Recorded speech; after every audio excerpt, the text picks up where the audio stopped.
Hello students, welcome back to my YouTube channel. তোমরা কেমন আছো? আশা করি ভালোই আছো, আমিও ভালো আছি।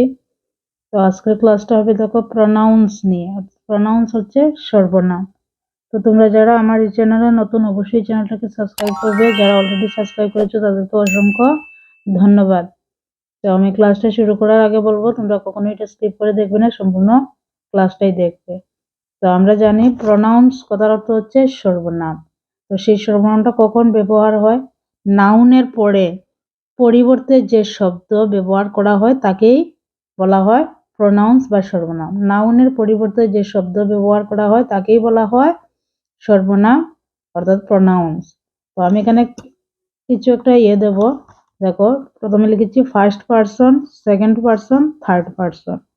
তো কখন কি বসবে সেটার একটা নমুনা দিচ্ছি, দেখো। তোমরা চাইলে খাতায়ও লিখে রাখতে পারবে। তো আমি দেখো, ফার্স্ট পারসনে কি বসবে?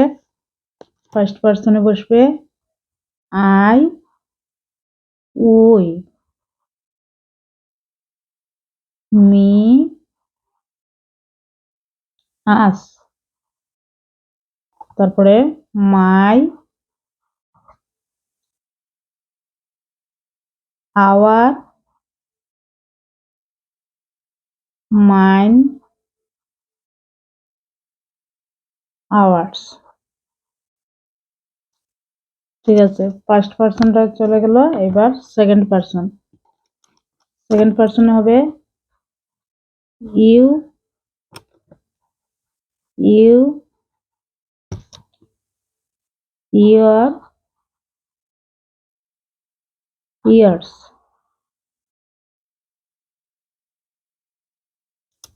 এবার থার্ড পারসন। থার্ড পারসন হবে হি, শি,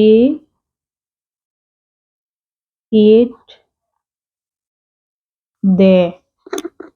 THEY, দে। তারপর হবে হিম,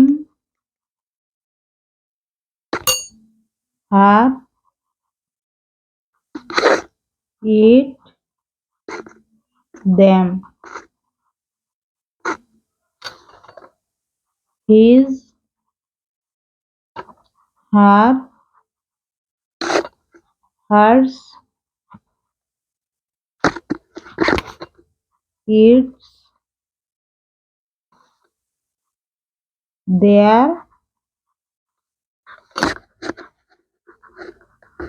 theirs। তো স্টুডেন্টসরা, আজকের ক্লাস আমার এতটুকুই। তোমরা ভালো থাকবে। Thank you.